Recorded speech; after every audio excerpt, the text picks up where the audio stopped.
Olá! Hoje a gente vai falar sobre tipos de sociedades e elaboração das demonstrações contábeis. A gente vive em uma sociedade repleta de organizações. E se tratando de organizações empresariais, a gente tem empresas que são muito grandes, com sedes espalhadas pelo Brasil ou pelo mundo, e também a gente tem empresas menores, como um mercado, uma farmácia, que atendem de forma local. A gente vai falar sobre a elaboração das demonstrações contábeis para estas sociedades empresariais. Começando pela Sociedade Anônima de Capital Aberto, ou SA. Uma SA tem o capital dividido em ações negociadas no mercado de valores mobiliários, ou bolsa de valores, como, por exemplo, as sociedades anônimas no Brasil, que têm ações negociadas na B3, Brasil Bolsa Balcão. Elas devem seguir a Lei 6.404 de 1976, a Lei das SAs. E essas empresas, que também podem ser chamadas de companhias abertas, são reguladas pela CVM, Comissão de Valores Mobiliários, e têm obrigação pública de elaborar e publicar demonstrações contábeis. O oposto das sociedades anônimas de capital aberto seriam as sociedades de capital fechado, que constituem empresas que não negociam ações no mercado de valores mobiliários ou bolsas de valores. Seriam empresas de poucos donos ou empresas de donos específicos.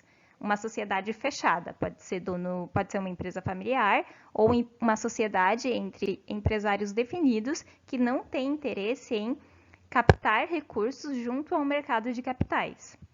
Se forem consideradas de grande porte, sociedades de capital fechado devem seguir a lei das SAs para escrituração e elaboração das demonstrações contábeis.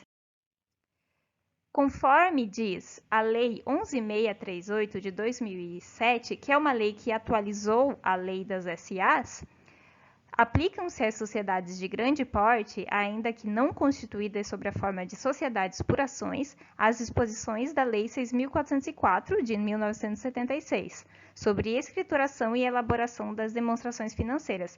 Então, esse artigo 3º da Lei 11.638 é o artigo que define que, quando uma sociedade é de grande porte, independentemente se é uma SA ou não, ela deve seguir a lei das SAs. Aí a gente pode se perguntar, quando que uma empresa é considerada de grande porte? De acordo com a própria lei das SAs, uma sociedade ou conjunto de sociedades sob controle comum que tiver, no exercício social anterior, ativo total superior a 240 milhões de reais ou receita bruta anual superior a 300 milhões de reais, é considerada, para fins da lei, uma empresa de grande porte.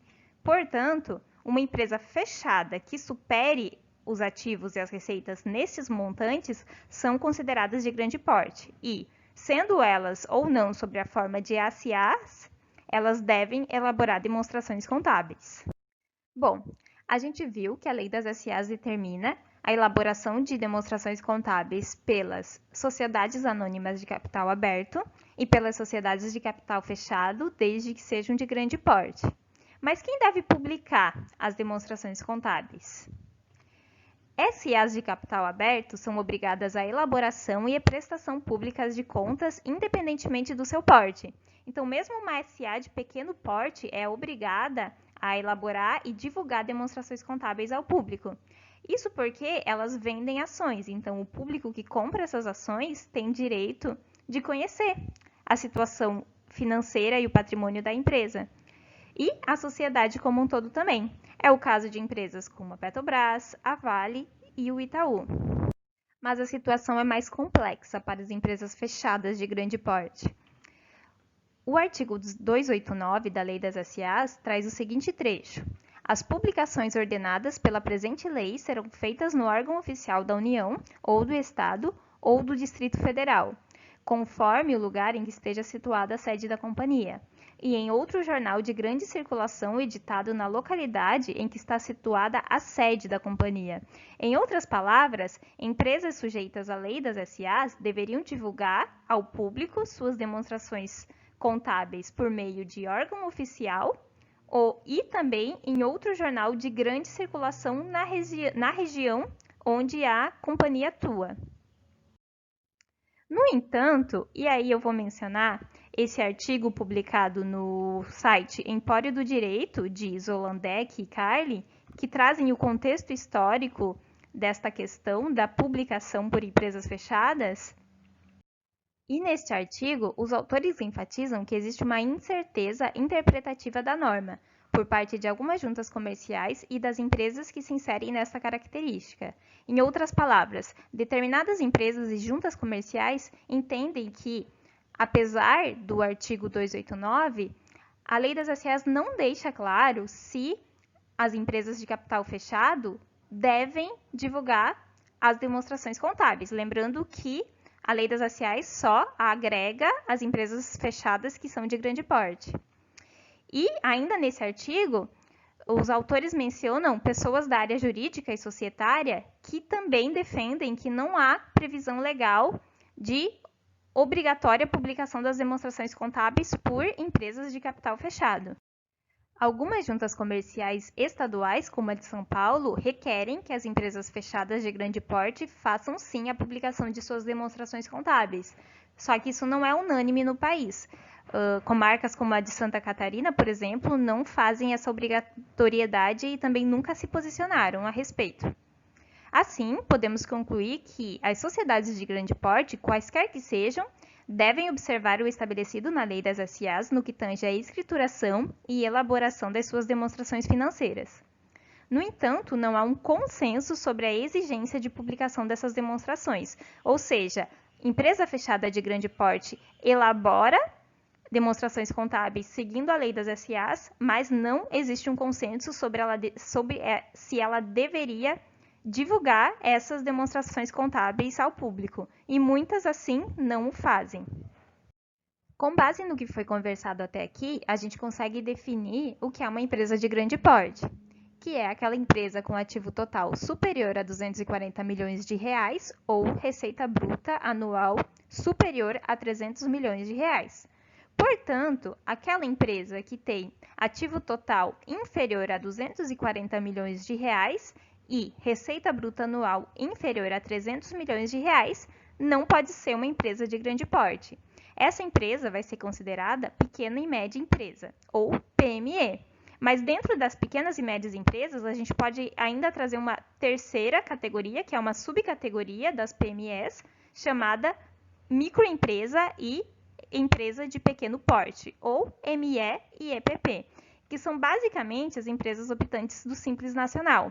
Essas empresas devem possuir faturamento anual inferior a R$ 4.800.000. Aqui eu estou falando sobre valores anuais. No tocante à elaboração das demonstrações contábeis, empresas de grande porte devem elaborar suas demonstrações contábeis seguindo os pronunciamentos técnicos emitidos pelo Comitê de Pronunciamentos Contábeis, ou CPC.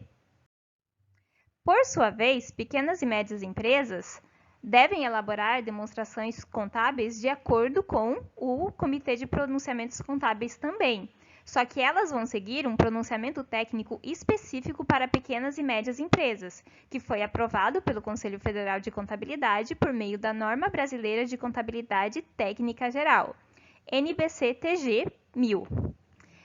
A norma para pequenas e médias empresas, também conhecido como pronunciamento técnico PME, ele nada mais é do que uma simplificação dos pronunciamentos técnicos gerais, que são destinados às empresas maiores, às sociedades anônimas e empresas de grande porte.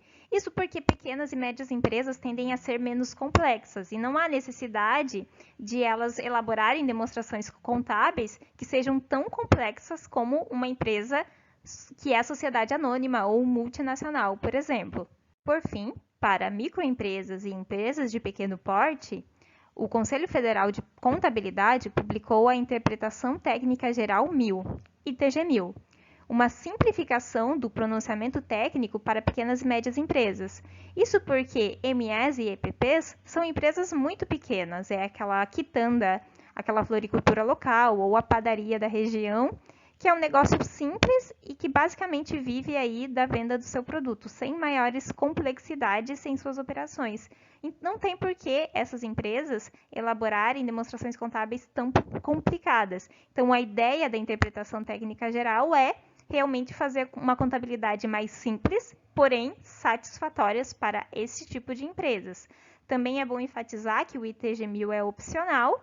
Se as microempresas e as EPPs não quiserem adotar o ITG-1000, elas precisarão obrigatoriamente adotar o CPC-PME. O que importa é que elas devem também elaborar demonstrações contábeis. Para resumir o que a gente conversou, todas as empresas devem elaborar demonstrações contábeis, mas a complexidade dessas demonstrações vão depender do tamanho e porte e perfil que a empresa tem. Se a empresa possui capital aberto, ela é regulada pela CVM e, independentemente do seu porte, ela vai seguir os pronunciamentos técnicos CPCs, que são os mais avançados que a gente tem. Se uma empresa for de capital fechado, ela vai seguir o Conselho Federal de Contabilidade, que é a sua reguladora. E, sendo de grande porte, ela também deve seguir os pronunciamentos técnicos CPCs, uma vez que ela também segue a lei das SAs. Agora, se uma empresa é uma empresa de pequeno e médio porte, PME, ela também vai elaborar demonstrações contábeis, porém, ela vai seguir a NBCTG-1000, que é o CPC para pequenas e médias empresas. Se ela for uma empresa menor, do estilo microempresa e empresa de pequeno porte, ela tem a opção de adotar o ITG-1000, que é um estilo mais simplificado de elaboração de demonstrações contábeis. O que elas não podem, nenhuma delas, é deixar de elaborar as suas demonstrações contábeis. Lembrando que empresas abertas são obrigatórias a divulgação das demonstrações contábeis, empresa de grande porte não está certo juridicamente se elas devem ou não publicar à sociedade suas demonstrações contábeis. Já as pequenas e médias empresas e microempresas e empresas de pequeno porte não precisam divulgar suas demonstrações contábeis. Basta que elas elaborem e apresentem, claro, aos seus interessados, sócios, acionistas, bancos e etc. Bom, quem é professor nos cursos de ciências contábeis, eventualmente pode ter trabalhado um procedimento contábil ou mesmo um pronunciamento contábil e ter recebido de algum aluno o seguinte questionamento: ah, professor, mas na prática não acontece assim. Isso porque os nossos alunos de contábeis começam cedo a fazer estágio e alguns alunos vão trabalhar em escritórios de contabilidade. E eles começam a questionar, por que a gente está vendo algo que, na prática, eu não faço isso? Bom, primeiro o aluno tem que estar atento ao tipo de empresas que ele trabalha. A carteira do escritório trabalha com micro e pequenas empresas ou trabalha com empresas maiores? Essa diferença vai determinar o nível de procedimentos contábeis que a empresa vai adotar para elaborar suas demonstrações contábeis. Mas outras questões a gente pode pensar também, e aqui eu vou levantar 3. No passado, demonstrações contábeis poderiam ser assinadas tanto por contadores quanto por técnicos em contabilidade, que não eram profissionais com ensino superior, mas que podiam ter escritórios de contabilidade e assumir a contabilidade de carteiras de clientes, o que hoje é proibido. Hoje tem que ter ensino superior completo e registro no Conselho de Contabilidade.